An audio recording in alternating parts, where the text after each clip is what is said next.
Assalamualaikum warahmatullahi wabarakatuh. Kami dari kelompok 5, kelas manajemen H, akan menjelaskan materi mengenai fungsi nonlinear.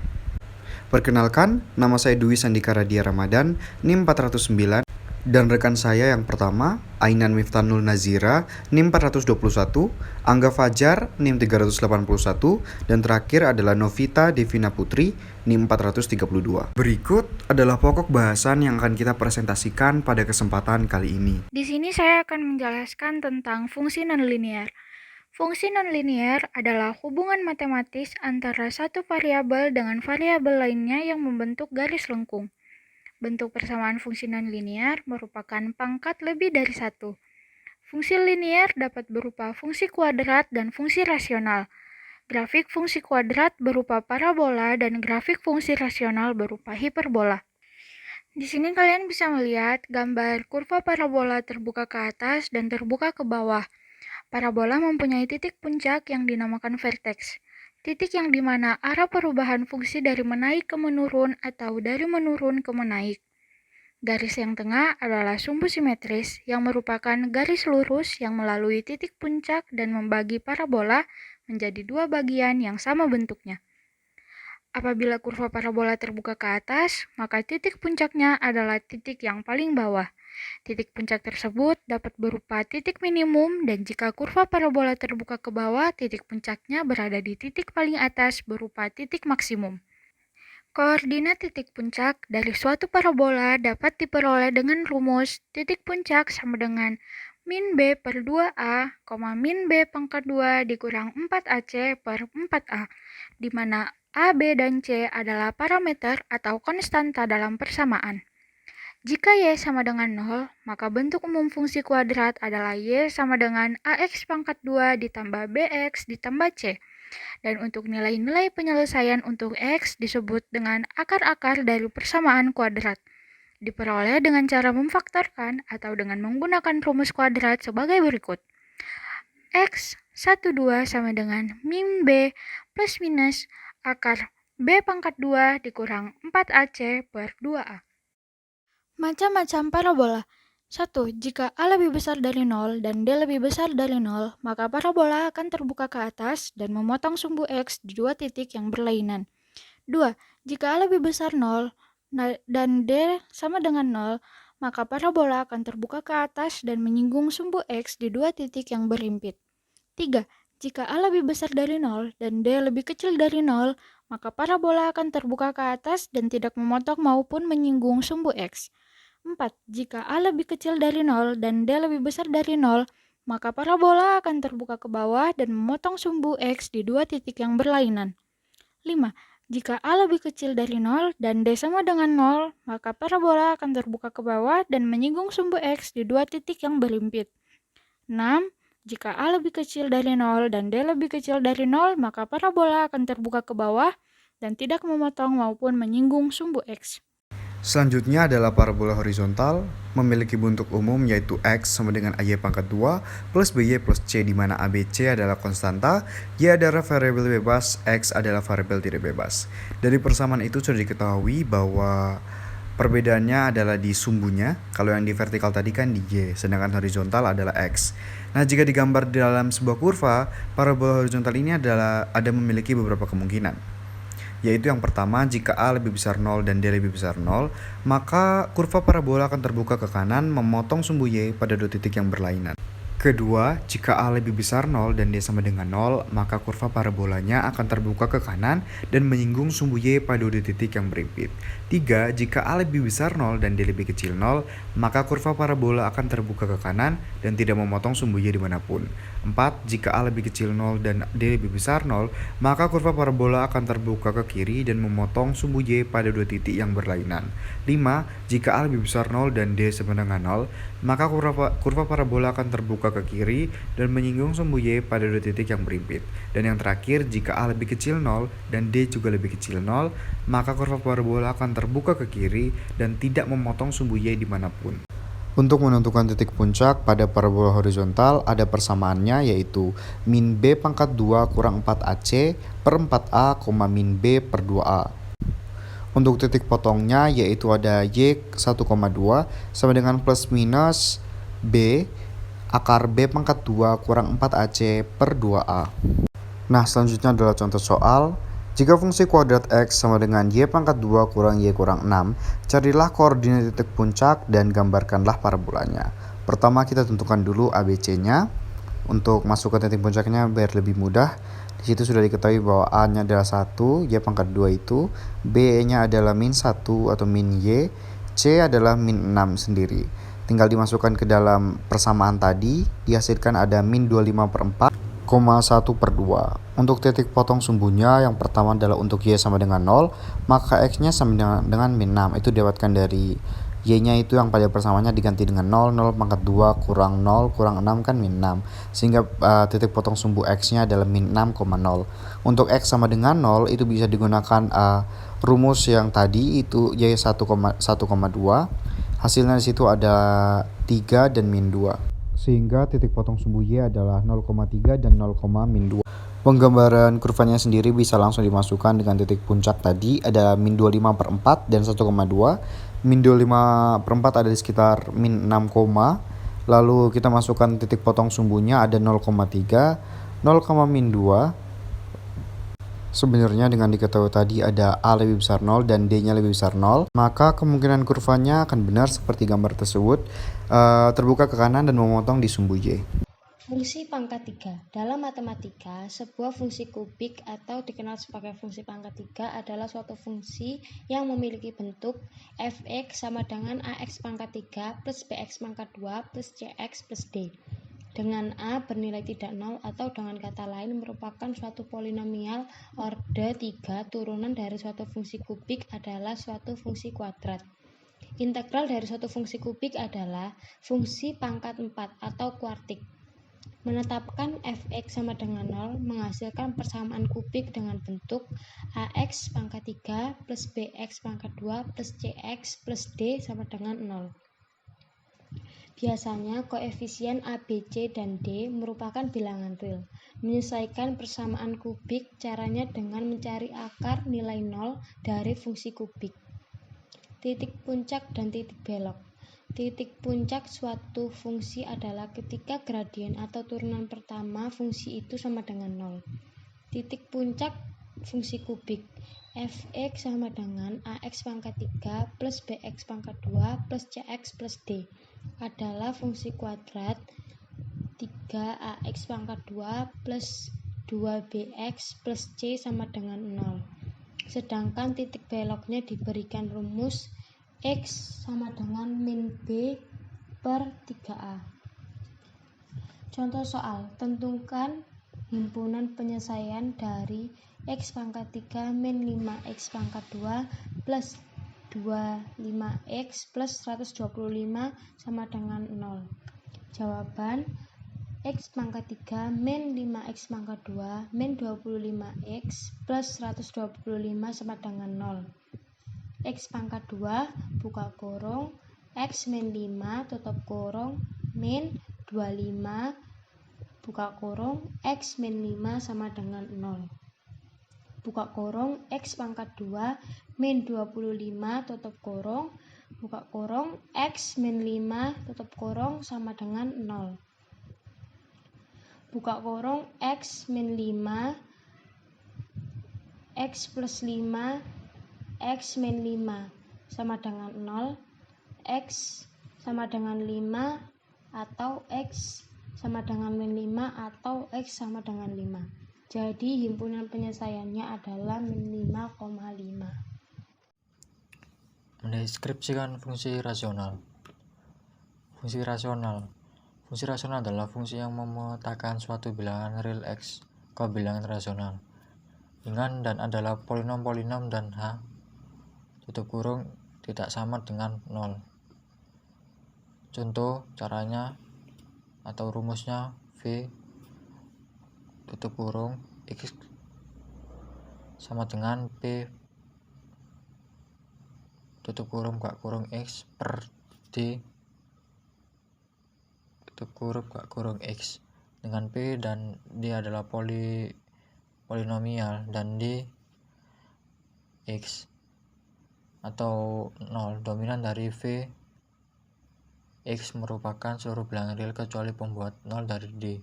Fungsi rasional yang paling sederhana adalah fungsi Y sama dengan 1 per X yang memiliki pembilang konstanta dan penyebut polinomial dengan satu suku, serta fungsi tersebut memiliki domain semua bilangan real kecuali X sama dengan 0. Nah, di sini ada tabelnya.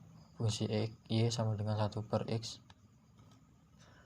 Fungsi Y sama dengan 1 per X. Fungsi ini disebut juga sebagai fungsi kebalikan sebab kita mengambil sembarang X kecuali 0, maka akan menghasilkan kebalikannya sebagai nilai dari fungsi tersebut, yang artinya X yang besar akan menghasilkan nilai fungsi yang kecil, begitu juga sebaliknya. Yang pertama, grafik tersebut lolos pada uji garis vertikal, yang berarti setiap garis vertikal pada bidang koordinat kartesius akan memotong garis pada maksimal 1 titik, sehingga Y sama dengan 1 per X adalah sebuah fungsi. Yang kedua, sebab pembagian tidak terdefinisi, jadi saat pembagiannya 0, maka 0 tidak akan mempunyai pasangan sehingga menghasilkan zeta pada X sama dengan 0. Hal tersebut sesuai dengan domain dari fungsi tersebut, yakni seluruh X anggota bilangan real kecuali 0. Yang ketiga, fungsi tersebut adalah fungsi ganjil dengan salah satunya cabangnya terletak di kuadran 1, sementara yang lainnya berada pada kuadran ketiga. Kemudian terakhir pada kuadran 1 saat X menuju tak hingga nilai Y menuju dan mendekati nilai 0. Deskripsikan sifat dari ujung grafik fungsi rasional. Contoh 1, untuk Y sama dengan 1 per X dalam kuadran 3. Deskripsikan sifat dari ujung grafik fungsi tersebut. Deskripsikan kedua, deskripsikan apa yang terjadi ketika X mendekati 0. Pembahasannya serupa dengan sifat grafiknya. Pada kuadran 1 kita mendapatkan yang pertama, kita X mendekati negatif, tak hingga nilai Y akan mendekati 0 apabila disimbolkan X tanpa kanan, Y tanda kanan 0. Kedua, ketika X mendekati 0 dari kiri, nilai Y akan mendekati negatif, tak hingga pernyataan tersebut juga dapat ditulis dengan X tanda kanan 0 min, Y tanda kanan tak hingga. Menuliskan persamaan dari fungsi rasional. Identifikasi fungsi yang diberikan oleh grafik pada gambar di bawah, lalu pakailah grafik tersebut untuk menghasilkan grafik tersebut. Anggaplah A sama dengan 1. Pembahasan dari grafik di atas dapat kita ketahui bahwasanya grafik tersebut adalah pergeseran dari fungsi Y sama dengan 1 per X karena sejauh 2 satuan serta bergeser ke bawah sejauh 1 satuan, sehingga asimptot horizontal serta vertikal dari grafik di atas secara berturut, yaitu Y sama dengan min 1 dan sama dengan 2. Maka dari itu persamaan dari grafik di atas yaitu yang mana adalah produk dari F (kurung X sama dengan 1 per X min 2 min 1), dan ada asimptot horizontal diberikan suatu konstanta K garis Y sama dengan K merupakan asimptot horizontal dari fungsi V dalam kurung X jika X berdasarkan tanpa batas penyebabkan F dalam kurung X mendekati K, sehingga X min tanpa batas V dalam kurung X K atau X tanpa batas X K pada gambar kolom A di atas menunjukkan garis asimptot horizontal pada Y sama dengan 1 yang menggambarkan grafik X dalam kurung X sebagai translasi grafik Y sama dengan 1 per X ke atas sejauh 1 satuan. Yang kedua, asimptot vertikal diberikan suatu konstanta H garis X sama dengan H merupakan asimptot vertikal untuk fungsi V jika X mendekati H. V dalam kurung X akan bertambah atau berkurang tanpa batas ketika X H plus V dalam kurung S, maka kurang lebih tanpa batas, atau ketika X H min, V dalam kurung S tanpa batas. Mengidentifikasi dari asimptot horizontal dan vertikal sangatlah berguna karena grafik Y sama dengan 1 per X dengan menggesernya ke arah vertikal ataupun horizontal. Dan ada juga fungsi polinomial. Fungsi polinomial mengandung banyak suku dalam variabel bentuk umum persamaan polinomial adalah Y sama dengan AN X N plus AN min 1 X N min 1 plus D titik A 1 X plus A 0. Karena AN min 1 A 1 AO R koefisien konstanta cukup banyak AN dan bilangan bulat positif pangkat tertinggi pada variabel suatu fungsi polinom mencerminkan derajat polinomnya sekaligus juga mencerminkan derajat persamaan atau fungsi tersebut. Nilai suku banyak nilai suku banyak f dalam kurung x untuk x sama dengan k atau f dalam kurung k dapat ditentukan dengan substitusi atau dengan skema Horner. Yang pertama, seperti dengan mensubstitusikan x sama dengan k ke suku banyak f tutup kurung x an xn a an min 1 xn min 1 plus titik a 1 x a 0 f dalam kurung s sama dengan an kn plus an min 1 kn min 1 plus titik plus a 1 k plus a 0. Cara skema Horner misalkan f dalam kurung k sama dengan a x3 plus bx2 plus cx plus d, maka f dalam kurung k sama dengan ak 3 plus bk2 plus ck plus da x3 plus bx2 plus d sama dengan ak 2 plus bk plus c k plus d sama dengan ak plus b k plus c k plus d. Contoh soal, diketahui suku bangsa p dalam kurung x sama dengan 2 kali 4 plus x 2 min 4x plus 6. Tentukan derajat koefisien dan suku tetap dari suku banyak p dalam kurung s. B. Tentukan nilai suku banyak p x untuk x sama dengan min 1. Jawab, x sama dengan 2 kali 4 plus x 2 min 4x plus 6. 2x 4 plus 0 x 3 plus 1 x 2 plus dalam kurung min 4x plus 6. Derajat suku banyak adalah 4, koefisien x 4 adalah 2, koefisien x 3 adalah 0, koefisien x 2 adalah 1, koefisien x adalah min 4, suku tetap adalah 6. B dalam kurung x sama dengan 2 kali 4 plus x 2 min 4x plus 6. B dalam kurung min 1 sama dengan 2 dalam kurung min 1 4 plus dalam kurung min 1 2 min 4 dalam kurung min 1 plus 6 sama dengan 2 tambah 1 tambah 4 tambah 6 sama dengan 13. Jadi nilai suku banyak p dalam kurung x untuk x sama dengan min 1 adalah 13. Lingkaran. Lingkaran adalah tempat kedudukan titik-titik yang berjarak sama dengan satu titik tertentu. Yang dimaksud titik tertentu adalah titik pusat lingkaran, sedangkan jarak yang sama adalah jari-jari lingkaran. Bentuk umum dari persamaan lingkaran tersebut adalah AX pangkat 2 ditambah CY pangkat 2 ditambah DY ditambah EY ditambah F sama dengan 0, di mana A sama dengan C dan tidak sama dengan 0. Dari gambar yang terlihat, H dan K sama dengan pusat lingkaran. R adalah jari-jari lingkaran. Jika titik pusat lingkaran berhimpit dengan titik asal 0,0 atau H sama dengan 0, dan K sama dengan 0 serta jari-jari R, maka persamaan lingkaran dapat ditulis menjadi X pangkat 2 ditambah Y pangkat 2 sama dengan R pangkat 2. Contoh soal, jika bentuk umum lingkaran adalah X pangkat 2 ditambah Y pangkat 2 dikurang 6X dikurang 8Y ditambah 16 sama dengan 0, maka A ubahlah ke dalam bentuk standar, B tentukanlah titik pusat dan jari-jari lingkaran, C gambarkanlah lingkaran tersebut. Maka untuk penyelesaian bentuk standar lingkaran menggunakan rumus buka kurung X dikurang H tutup kurung pangkat 2 ditambah buka kurung Y dikurang K tutup kurung pangkat 2 sama dengan R pangkat 2.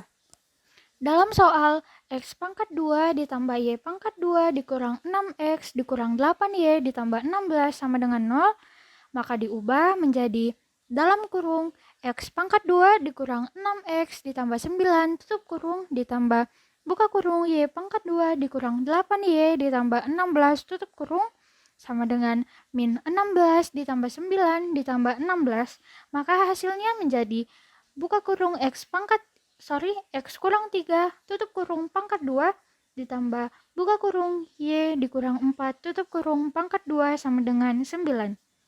Jadi titik pusat lingkaran berada di 3,4 dan jari-jarinya R pangkat 2 sama dengan 9 atau R sama dengan akar 9 sama dengan 3.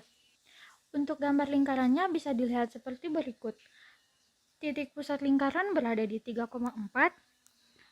Untuk membentuk suatu lingkaran, karena jari-jarinya sama dengan 3, maka kita tarik garis 3 ke kanan, 3 ke kiri, 3 ke atas, dan 3 ke bawah, dan akan membentuk suatu lingkaran.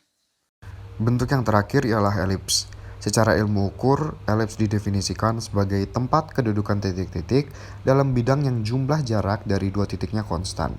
Bentuk persamaan elips adalah ax pangkat 2 plus cy pangkat 2 plus dx plus ey plus f sama dengan 0, di mana a tidak sama dengan c dan ac mempunyai tanda yang sama.